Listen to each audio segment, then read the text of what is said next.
Bulldozer ঝড় তো দেখছেন তাই না? এবার আরেকটা অদৃশ্য ঝড় আসছে। এটা একটা ঘূর্ণিঝড়ের মতন ইফেক্ট করবে, প্রত্যেককে সাইজ করা শুরু করছে। বিশেষ করে রাঘব বোয়ালদের ধরার ঘোষণায় দিয়েছে সরকার। ডক্টর ইউনূস সরকারের একটা নতুন সিদ্ধান্ত, সুতরাং আর কারোর রক্ষা নাই, খেলা জমছে। আঙুল বাঁকা করেছে, আর কোনো সুযোগ নাই। ঘটনা শুরু হতে যাচ্ছে দর্শক, ঘটনা ঘটছে, এই জন্য ঠিকঠাক মতো শক্ত করে আঙুল বাঁকা করেছে। 7টি বিষয়ে অনেক দূরে গিয়ে একটা ফুল দিতে গিয়ে শৃঙ্খলা রাখতে পারেন নাই, এত বড় রাজনৈতিক দল হওয়ার পরেও, তাহলে আপনারা দেশে শান্তি শৃঙ্খলা এবং শৃঙ্খলা কিভাবে আনবেন? This is the biggest question right now and it's very concerning. ভারতের সেনাপ্রধান এখন এক ধরনের পাগল হয়ে গিয়েছে। চায়না দখল করে নিয়েছে ভারতের পূর্ব অঞ্চলের বিশাল জায়গা, আর same time Pakistan Kashmir attack করছে। সেই দুই দিকে তাদের যুদ্ধ। এখন তৃতীয় দিকে ভারতের সেনাপ্রধান নজর দিয়েছে বাংলাদেশ। এটা কেন হচ্ছে? এটা হচ্ছে ডক্টর ইউনূসের জন্য। আসলে আমাদের ভাগ্য, কপাল যে এরকম একটা লোক আসলে আমরা সরকার হিসেবে পেয়েছি। দারুণ একটা সুখবর সকলের জন্য, হ্যাঁ সবার জন্য। এই কথা আমি বলছি 1.5 বছর আগে টকশোতে ওপেন, যে বাংলাদেশের শিক্ষা ব্যবস্থা চিকিৎসা ব্যবস্থা উন্নতি করার রাস্তা একটাই, সেটা হলো যারা যখন রাজনীতিবিদ হোক, মন্ত্রী এমপি মিনিস্টার আমলা টালাম যা থাকবেন, তাদের সন্তানদের লেখাপড়ার জন্য বাইরে যাইতে পারবে না এবং তাদের ফ্যামিলি কারো চিকিৎসার জন্য বিদেশ যাইতে পারবে না। দেশের চিকিৎসা এবং স্বাস্থ্য খাত উন্নতি হবে। এতদিন যা গুঞ্জন ছিল সেটাই এবার প্রকাশ্যে আনলো চীন। নতুন বাংলাদেশের ভূরাজনীতি কি বদলে যাচ্ছে এবং চীন দ্রুত সেই শূন্যস্থান পূরণের উদ্যোগ নিয়েছে। চীনের সহযোগিতার অন্তর্নিহিত লক্ষ্য কি শুধু অস্ত্র বিক্রি, নাকি এর পেছনে আরো কৌশলগত পরিকল্পনা রয়েছে? 3টি গুরুত্বপূর্ণ কৌশলগত লক্ষ্য। আসসালামু আলাইকুম দর্শক বন্ধুরা, নতুন একটা ভিডিওতে আপনারা জানাচ্ছি স্বাগত। আমি মাত্র পাওয়া তাজা এবং গরম খবর। ডক্টর মোহাম্মদ ইউনূস কেমন সুখবর জানিয়েছে, যেখানে আওয়ামী লীগের ঘুম একেবারে হারাম হয়ে গেছে। আজকের এই ভিডিওতে আপনারা বিস্তারিত প্রমাণের মাধ্যমে সবকিছু দেখতে পারবেন। আশা রাখবো সম্পূর্ণ ভিডিওটি দেখে যাবেন, একটু স্কিপ করবেন না। আমি আর বেশি কথা বলবো না, সরাসরি আপনাদের বিস্তারিত ভিডিওতে নিয়ে যাবো। তার আগে ছোট্ট রিকোয়েস্ট আপনাদের কাছে, যারা এরকম ভিডিও দেখতে পছন্দ করেন দ্রুত এই চ্যানেল সাবস্ক্রাইব করে পাশে থাকা বেল আইকনে বাজিয়ে রাখবেন। ইতিমধ্যে যারা সাবস্ক্রাইব করে দিয়েছেন তাদের জানাচ্ছি অসংখ্য ধন্যবাদ। চলুন এই ভিডিওতে লাইক করে বিস্তারিত ভিডিওটি মূলের স্ক্রিন থেকে ধারাবাহিকভাবে একের পর এক দেখে আসি। বুলডোজার ঝড় তো দেখছেন তাই না? এবার আরেকটা অদৃশ্য ঝড় আসছে। এটা একটা ঘূর্ণিঝড়ের মতন ইফেক্ট করবে।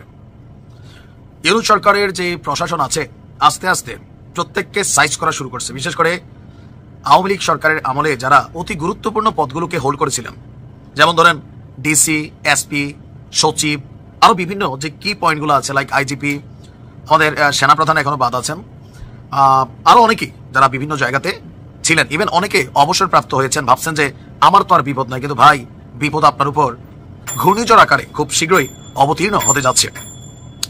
গতকালকে 22 জন ডিসির উপর যেই ঘূর্ণিঝড় গেছে, এবার প্রশাসনের খুবই শক্ত অবস্থানে থাকা যারা এসপিরা আছেন তাদের উপর ঝড় যাচ্ছে। পুলিশের ছোটখাটো পদে যারা ছিল তারা অনেকেই অভিশংসিত হয়েছে, চাকরি হারিয়েছে, বরখাস্ত হয়েছে। বাট এবার রাঘব বোয়ালদের ধরার ঘোষণায় দিয়েছে সরকার। 2018 সালে যে রাতের ভোট হয়েছে, সেই রাতের ভোটকে যারা সহযোগিতা করেছেন, এই সহযোগিতার প্রধান একটা কি পয়েন্ট ছিল আইন শৃঙ্খলা বাহিনীর যারা সর্বোচ্চ পদে ছিলেন, জেলা পর্যায়ে এসপি সাহেবরা। আজকে আমরা দেখলাম যে আপনার সরকারের পক্ষ থেকে বলা হয়েছে যে 2018 সালে নির্বাচনের সময় দায়িত্ব পালনকারী 64 জেলায় যে সকল পুলিশের এসপিরা ডিউটি পালন করেছেন তাদেরকে ওএসডি অথবা বাধ্যতামূলক অবসরে পাঠানো হবে। আর এই ঘোষণা কে দিয়েছেন? যুব এবং ক্রীড়া উপদেষ্টা আসিফ মাহমুদ। যেহেতু সরকারের সিদ্ধান্ত, তার মানে ডক্টর ইউনূস সরকারের একটা নতুন সিদ্ধান্ত। আর তিনি তার ফেসবুক পোস্টের মাধ্যমে বলেছেন যে 2018 সালে রাতের ভোটের নির্বাচনে 64 জেলার দায়িত্বে থাকা এসপিদের বাধ্যতামূলক অবসরে পাঠানো হচ্ছে। এর আগে 2018 সালে অনুষ্ঠিত একাদশ নির্বাচনের রিটার্নিং কর্মকর্তা হিসাবে দায়িত্ব পালন করা 33 জন ডিসিকে ওএসডি করেছে। আর আমরা তো দেখি যে এরপর আসলে কাদের তালিকা আসতে যাচ্ছে। আমার মনে হয় এরপরে ধরেন যারা ইউএনও আছেন তাদের উপর একটা ঝড় আসতে যাচ্ছে, হতে পারে এরপরে এসপি যারা আছেন তাদের উপর ঝড় আসতে যাচ্ছে, থানার ওসি তাদের উপরে ঝড় আসতে পারে, ধাপে ধাপে। কারণ কি সরকার আস্তে আস্তে কন্ট্রোলিং নিচ্ছে। রাষ্ট্র ক্ষমতায় আসার পরে হুট করে যদি এসপিদেরকে বহিষ্কার করতো তাহলে কি হতো? বিশৃঙ্খলা তৈরি হতো। এখন সরকার মোটামুটি এই প্রশাসনগুলোর উপরে একটা স্টেবিলিটি পেয়ে গেছে। সো আস্তে আস্তে যারা যারা সরকারের টার্গেটেড ব্যক্তি প্রত্যেককেই অভিশংসিত হবে। এর পাশাপাশি আরেকটা বিষয় আছে, যে সকল প্রশাসনিক এবং সরকারি কর্মকর্তারা অবসরপ্রাপ্ত হয়েছেন বা দুর্নীতি করছেন তাদেরকেও ধরা হবে। সুতরাং আর কারোর রক্ষা নাই, খেলা জমছে। এগুলাতে একটা পজিটিভ দৃষ্টিভঙ্গি কোনটা আছে? আমি মনে করি আগামী দিনে নির্বাচনে যারা দায়িত্ব পালন করবেন রাজনৈতিক সরকার কর্তৃক প্রভাবিত হয়ে পরবর্তী সরকার আসলে এই সিদ্ধান্তগুলা কন্টিনিউ হতে থাকবে। ভারতের সেনাপ্রধান এখন এক ধরনের পাগল হয়ে গিয়েছে। চায়না দখল করে নিয়েছে ভারতের পূর্ব অঞ্চলের বিশাল জায়গা, আর same time Pakistan Kashmir attack করছে। সেই দুই দিকে তাদের যুদ্ধ। এখন তৃতীয় দিকে ভারতের সেনাপ্রধান নজর দিয়েছে বাংলাদেশে নাকি পাকিস্তানের গোয়েন্দা সংস্থা এসে ভরপুর হয়েছে, কারণ চিকেন লেগকে দখল করবে পাকিস্তানের গোয়েন্দা সংস্থা প্লাস চায়নার সেনাবাহিনী।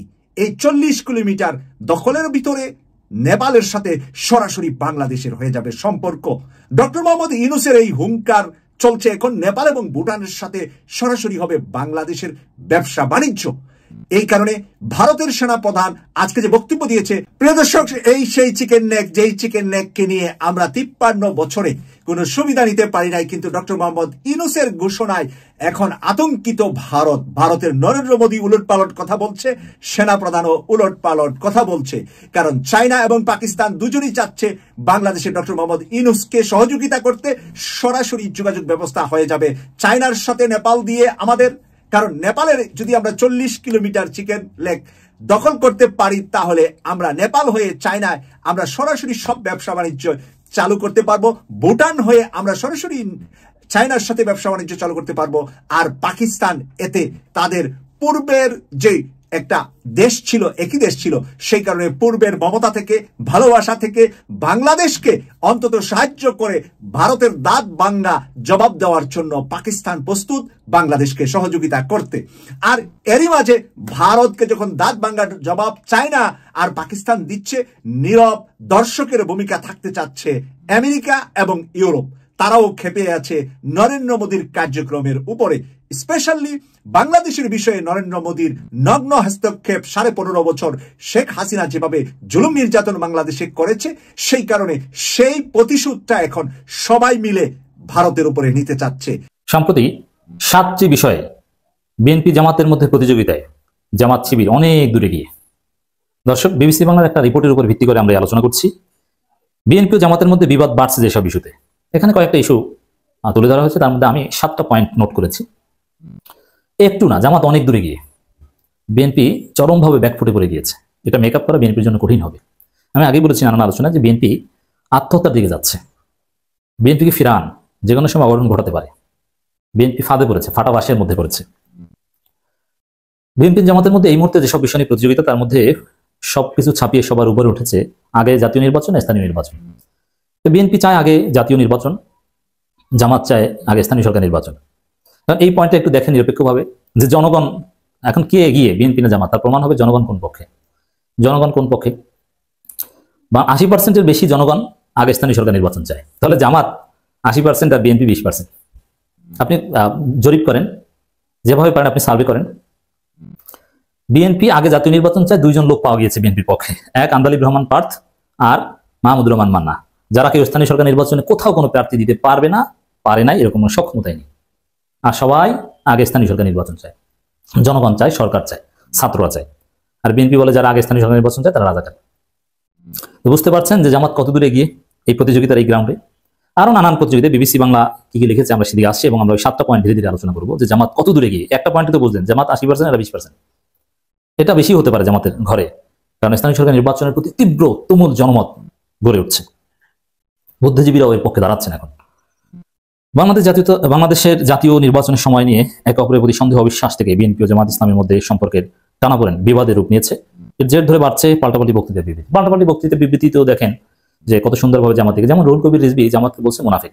জামাত অফিসিয়াল স্টেটমেন্ট দিয়ে রুহুল কবির রিজভীর এই বক্তব্যের জবাব দিয়েছে। এখন রিজভীর বক্তব্যের সপক্ষে কোনো দলিল নেই, তথ্য প্রমাণ নেই, কিছু না, জাস্ট বলে দিয়েছেন মুনাফিক, শেষ। এখন জনগণ দলিলবিহীন এই বক্তব্য গ্রহণ করে না, আর জামাত তো পাল্টা জবাব দিয়ে দিয়েছে। এই জায়গাও বিএনপি অনেক ব্যাকফুটে, কোনো যুক্তি, কোনো লজিক, এগুলোতে বিএনপি নেই। এই জন্য জনগণ এখন বিএনপিকে নিয়ে ট্রল করে।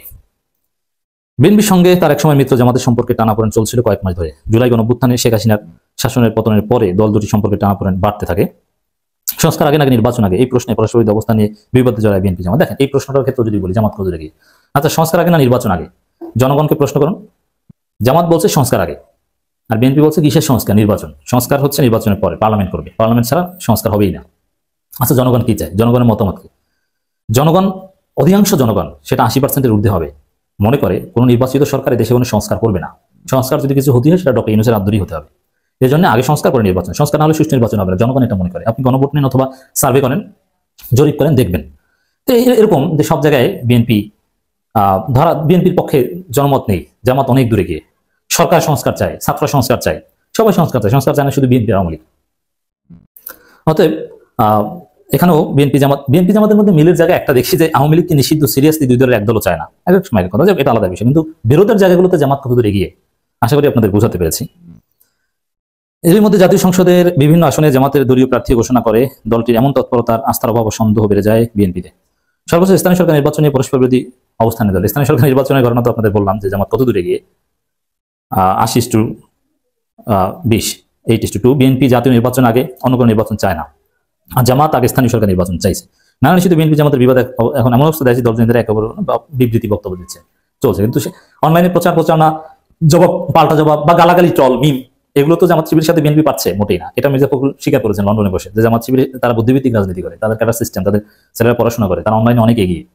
হ্যাঁ, দেখেন এই যে ট্রলের কথা যদি বলেন, হ্যাঁ, জামাতের লোকজন, শিবিরের ছেলেরা তারেক রহমান, খালেদা জিয়াকে সম্মান করে, কোনো ট্রল করে না। কিন্তু বিএনপির বট বাহিনী, জিয়া বট ফোর্স, তারা ডাক্তার শফিকুর রহমানকে নিয়ে ট্রল করে। কিন্তু জামাত শিবিরের লোকজন খালেদা জিয়া, তারেক রহমানকে ছাড় দিলেও অন্য অনেককে নিয়ে ট্রল করে।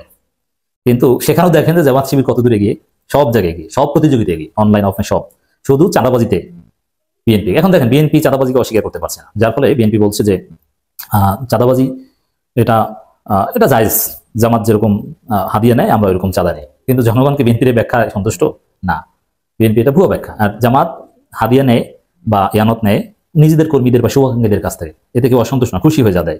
আর চাঁদা বিএনপি জোর করে আদায় করে। তবে এখানেও বিএনপি হেরে গেল। সংস্কার প্রশ্নে বিবাদের শুরু, আর সমগ্র জাতি সংস্কার চায়, সংস্কারের জন্যই এই ঘটনা ঘটেছে জুলাই অগাস্টের গণঅভ্যুত্থান। সেখানে বিএনপি সংস্কার চায় না, তো বিএনপি তো এমনিতেই ব্যাকফুটে চলে যাবে। ফাল্গুনের রাত, ঢাকার বাতাসে বসন্তের গন্ধ, তবে বাড়িধারার ডিপ্লোম্যাটিক জোনে অদ্ভুত শীতলতা। ল্যাম্পপোস্টের আলোয় ছায়া দীর্ঘ হচ্ছে, চীনা দূতাবাসে সাংবাদিকদের ভিড়।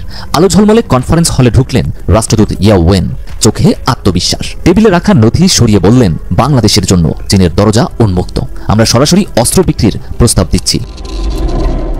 এক মুহূর্তের নীরবতা, তারপর ক্যামেরার শাটার ক্লিক, চাপা ফিস। এতদিন যা গুঞ্জন ছিল সেটাই এবার প্রকাশ্যে আনলো চীন। নতুন বাংলাদেশের ভূরাজনীতি কি বদলে যাচ্ছে? শেখ হাসিনা সরকারের পতনের পর ভারত বাংলাদেশ সম্পর্ক ক্রমাগত সংকটের সম্মুখীন। সীমান্ত সংঘাত, কূটনৈতিক দূরত্ব এবং বাণিজ্য সম্পর্কের টানাপোড়েন দ্বিপাক্ষিক সম্পর্কের নতুন জটিলতা সৃষ্টি করেছে। বাংলাদেশের নীতি নির্ধারকরা নতুন কৌশলগত অংশীদার খুঁজছেন এবং চীন দ্রুত সেই শূন্যস্থান পূরণের উদ্যোগ নিয়েছে। রাষ্ট্রদূত ইয়া ওয়েনের বক্তব্য স্পষ্ট, চীনের অস্ত্র উচ্চ প্রযুক্তি সম্পন্ন, সাশ্রয়ী ও বৈশ্বিক মানসম্পন্ন। আমরা বাংলাদেশের প্রতিরক্ষা সক্ষমতা বৃদ্ধিতে প্রতিশ্রুতিবদ্ধ। সামরিক বিশ্লেষকরা মনে করছেন এটি কেবল অস্ত্র সরবরাহ নয়, বরং বৃহত্তর ভূকৌশলগত পরিকল্পনার অংশ। বাংলাদেশের কৌশলগত অবস্থান এমন যে এখানে মিত্রতার সমীকরণ দ্রুত পরিবর্তিত হয়। বর্তমানে ঢাকা দিল্লি সম্পর্কে টানাপোড়েন চরমে পৌঁছেছে। সীমান্ত হত্যা, বাণিজ্য ভারসাম্যের অভাব এবং আঞ্চলিক প্রভাব বিস্তারের প্রতিযোগিতা পরিস্থিতিকে আরও জটিল করে তুলেছে। এই প্রেক্ষাপটে চীনের অস্ত্র বিক্রির ঘোষণা একটি সুপরিকল্পিত পদক্ষেপ। এটি কেবল প্রতিরক্ষা সহযোগিতার প্রসার নয়, বরং বাংলাদেশে নিরাপত্তা কাঠামোয় চীনের দীর্ঘমেয়াদী অবস্থান সুসংহত করার কৌশল। ভারত দীর্ঘদিন ধরে বাংলাদেশের প্রতিরক্ষা খাতের প্রধান অংশীদার ছিল, কিন্তু চীনের এই পদক্ষেপ দিল্লিকে তার নীতি পুনর্বিবেচনা করতে বাধ্য করবে। চীনের সহযোগিতার অন্তর্নিহিত লক্ষ্য কি শুধু অস্ত্র বিক্রি, নাকি এর পেছনে আরও কৌশলগত পরিকল্পনা রয়েছে? ইতিহাস বলে, শক্তিধর রাষ্ট্রসমূহ কখনো নিছক সামরিক সহযোগিতার ভিত্তিতে সম্পর্ক গড়ে তোলে না। প্রতিটি পদক্ষেপ সুপরিকল্পিত ও বহুমাত্রিক। বিশ্লেষকদের মতে চীন বাংলাদেশের প্রতিরক্ষা খাতে প্রবেশের মাধ্যমে তিনটি গুরুত্বপূর্ণ কৌশলগত লক্ষ্য অর্জন করতে চাইছে। 1. অস্ত্র সরবরাহের মাধ্যমে বাংলাদেশের প্রতিরক্ষা নির্ভরতা তৈরি করা। 2. দীর্ঘমেয়াদে বাংলাদেশের পররাষ্ট্র নীতিতে চীনের কৌশলগত প্রভাব বিস্তার করা। 3. দক্ষিণ এশিয়ায় ভারতের প্রতিরক্ষা আধিপত্যকে চ্যালেঞ্জ করা এবং ভূকৌশলগত প্রতিযোগিতার নতুন ক্ষেত্র তৈরি করা। সামরিক বিশ্লেষকরা মনে করছেন, উন্নত অস্ত্র সরবরাহের ফলে বাংলাদেশের ভবিষ্যৎ প্রতিরক্ষা চুক্তিগুলোও চীনের ওপর নির্ভরশীল হয়ে পড়বে, যা ভারতের জন্য কূটনৈতিক চ্যালেঞ্জ হয়ে দাঁড়াবে। বাংলাদেশে চীনের অস্ত্র সরবরাহ কেবল বর্তমান রাজনৈতিক পরিস্থিতির জন্য গুরুত্বপূর্ণ নয়, বরং ভবিষ্যৎ সামরিক সমীকরণেও গুরুত্বপূর্ণ ভূমিকা রাখতে পারে। বিশেষ করে ভবিষ্যতে যদি আঞ্চলিক উত্তেজনা বৃদ্ধি পায় তাহলে চীন কি বাংলাদেশের প্রতিরক্ষায় সরাসরি ভূমিকা রাখবে? অস্ত্র সরবরাহ কি সংকটকালীন সামরিক সহযোগিতার পূর্বাভাস? চীনের কৌশলগত ইতিহাস বলে তারা সাধারণত অস্ত্রের সরবরাহের দেশগুলোকে মিত্র রাষ্ট্র হিসেবে বিবেচনা করে। অতীত অভিজ্ঞতা অনুসারে যদি সামরিক উত্তেজনা বৃদ্ধি পায়, বিশেষ করে ভারতের সঙ্গে, তাহলে চীন কূটনৈতিক সমর্থন প্রদান করতে পারে, এমনকি সামরিক সহযোগিতাও অগ্রসর হতে পারে। রাত গভীর হচ্ছে, ঢাকার কূটনৈতিক এলাকায় আলো নিভে আসছে। তবে বাড়িধারায় চাইনিজ এম্বাসির ভেতরে একজন গুরুত্বপূর্ণ চীনা কূটনৈতিক তখনও সজাগ। দূতাবাসের জানালার ওপাশে তিনি একমনে নিচের ব্যস্ত রাস্তাগুলোর দিকে তাকিয়ে আছেন। কিছুক্ষণ পর মোবাইলটা তুলে নিয়ে একটা নম্বরে ডায়াল করলেন। ওপাশ থেকে ভারী গলায় কেউ বলল, সব ঠিক আছে তো? জবাবে গুরুত্বপূর্ণ সেই চীনা অফিসার একটু হাসলেন, জানালা দিয়ে ঢাকার আকাশের দিকে তাকিয়ে বললেন, কমরেড। গত কিছুদিন বাংলাদেশ প্রসঙ্গে ভারতের এক ধরনের শান্ত মনোভাব দেখা যাচ্ছিল। তাই কারো কারো মনে হতে পারে ভারত কি অবশেষে বাংলাদেশের সাথে সম্পর্ক স্বাভাবিকীকরণের দিকে হাঁটছে। কিন্তু না, সম্প্রতি আরো দুটো ঘটনাকে আমি একত্র করে বলতে চাই যে তারা আবার নতুন করে মাঠে নামছে এবং তাদের খেলা, বাংলাদেশকে নিয়ে তাদের খেলার পরবর্তী পর্যায়টা কি হতে যাচ্ছে, সেটাই কি করতে যাচ্ছে তারা, তার একটা ধারণা আমরা পেতে পারি। এবং যে খেলা তারা খেলতে যাচ্ছে বলা বাহুল্য, সেটার প্রেক্ষাপট তৈরি করা হয়েছে বেশ অনেক দিন থেকেই। খেলা তারা জিতবে কিনা ইটস ডিফারেন্ট ডিবেট, কিন্তু তার খেলাটা যাতে আমরা বুঝতে পারি, পড়তে পারি, এবং তারা প্রকাশ্যেই এই মেসেজগুলো আসলে আমাদেরকে দিচ্ছে এবং এই মেসেজের ভিত্তিতে আমরা আসলে আমাদের করণীয় ঠিক করা উচিত।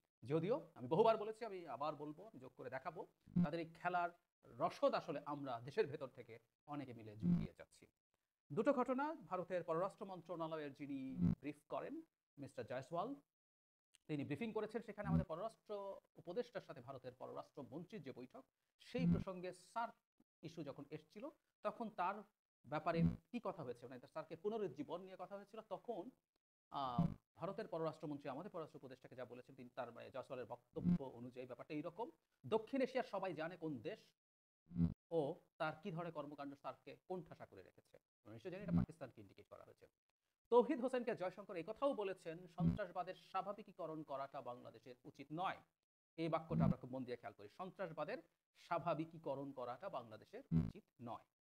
এরপর আরো অনেকগুলো ইস্যু আছে, আমাদের সীমান্ত নিয়ে কথাবার্তা হয়েছে, সেগুলো আছে, এবং সংখ্যালঘু নিয়েও তাকে জিজ্ঞেস করা হয়েছিল। তারপর তিনি বলছেন, গত কয়েক মাসে বাংলাদেশের সংখ্যাগুরুদের উপরে কি হয়েছে সে বিষয়ে সবাই অবগত। তার মানে ভারত যে ন্যারেটিভ তৈরি করার চেষ্টা করেছে যে সংখ্যালঘুদের উপরে কমিউনাল হামলা হয়েছে, সেই জায়গায় তারা এখনো আছে। তারপর তিনি বলছেন, সংখ্যালঘুদের নিরাপত্তা নিয়ে ভারতের উদ্বেগ বারবার প্রকাশ করা হয়েছে। তিনি বলেন, সম্প্রতি ওয়াশিংটনে যুক্তরাষ্ট্রের প্রেসিডেন্ট ডোনাল্ড ট্রাম্পের সঙ্গে বৈঠকেও ভারতের প্রধানমন্ত্রী নরেন্দ্র মোদী ওই প্রসঙ্গে উত্থাপন করেন। যুক্তরাষ্ট্রকে ওই বিষয়ে ভারতের উদ্বেগের কথা জানানো হয়েছে।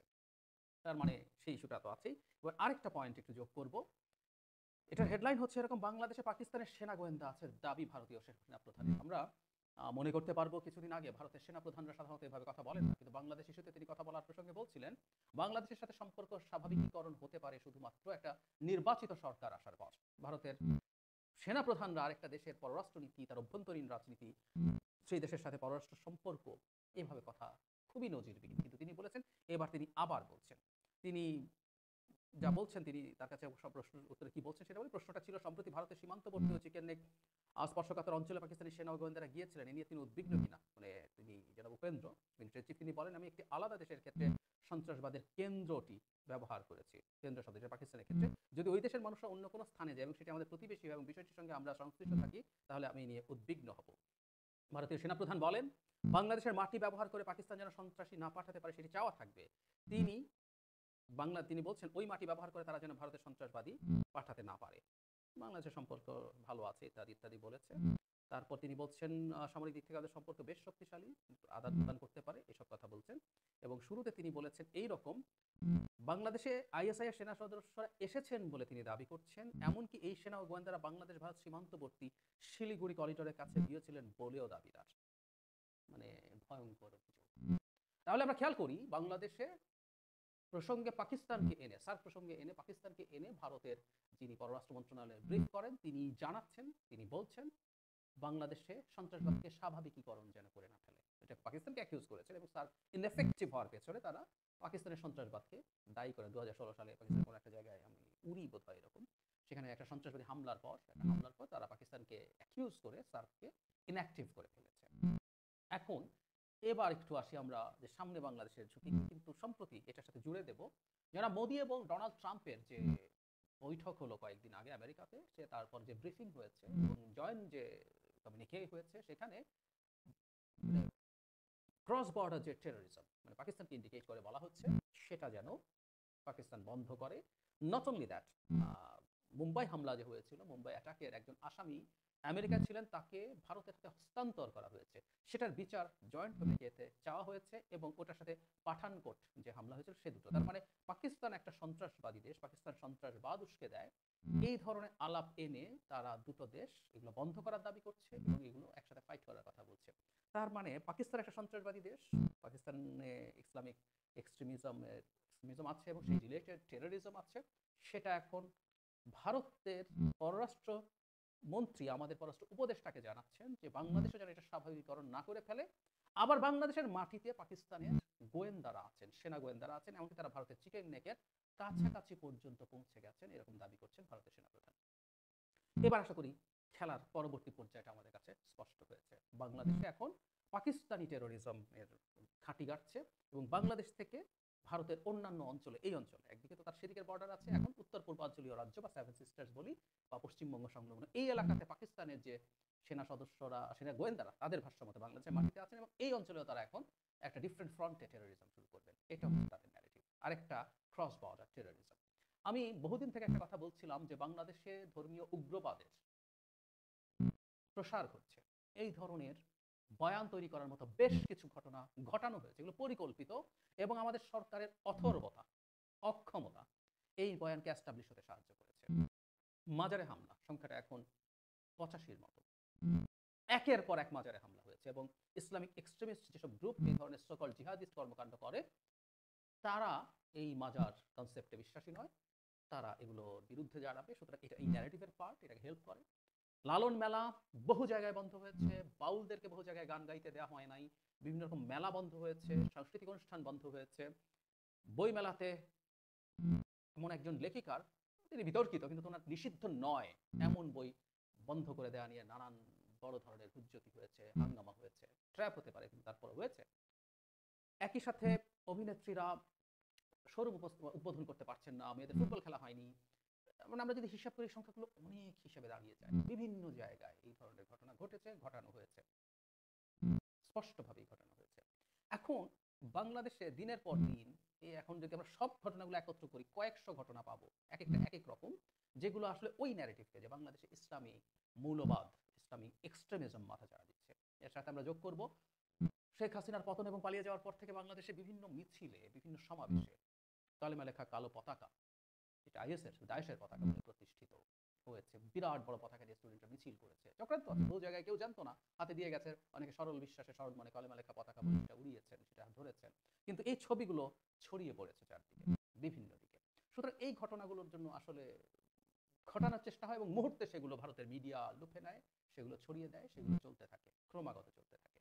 সুতরাং বাংলাদেশে জঙ্গিবাদের উত্থান হতে পারে এবং সেটা পাকিস্তানি জঙ্গিবাদ, পাকিস্তানের গোয়েন্দারা থেকে সেটা দেখভাল করছে এবং ভারতের জন্য নিরাপত্তা ঝুঁকি তৈরি করছে তার চিকেন নেক এবং সেভেন সিস্টার্সের। এবং আমি সাথে যোগ করব বাংলাদেশে দাঁড়িয়ে, বাংলাদেশের বাইরে থেকেও কেউ কেউ চিকেন নেকের গলা টিপে ধরবো, ভারতের সেভেন সিস্টার্সের খবর করে দেবো, এই আলাপ টালাপ বহু হয়েছে, রেটরিক্যালি হলেও প্রচুর এই আলাপ, এই স্লোগান বাংলাদেশ থেকে দেওয়া হয়েছে। সুতরাং সবকিছু আমরা যদি যোগ করি তাহলে দেখা যাবে ভারত এখন তার মানে এখন বাংলাদেশের অভ্যন্তরে না, ভারতের মধ্যেও একটা স্পিল ওভার হতে যাচ্ছে, ক্রস বর্ডার টেরোরিজম ভারতের এখন এই বর্ডারেও শুরু হতে পারে, পাকিস্তান পেট্রোনাইজড এবং বাংলাদেশ সেটার পার্ট হচ্ছে, এই ন্যারেটিভ হচ্ছে এখন সামনে। খুবই ভয়ঙ্কর ব্যাপার, খুবই ভয়ঙ্কর ব্যাপার। আর এই ধরনের ইসলামিক টেরোরিজম যদি মাথা চাড়া দেয় বাংলাদেশে, তাহলে অনিবার্যভাবে হিন্দু সম্প্রদায়ের জন্য সেটা আবার প্রবলেম তৈরি করবে। এই সব কিছু আমরা যদি একত্র করি, ইন্টারন্যাশনালি আমরা চাপে পড়তে যাচ্ছি, ঝামেলায় পড়তে যাচ্ছি।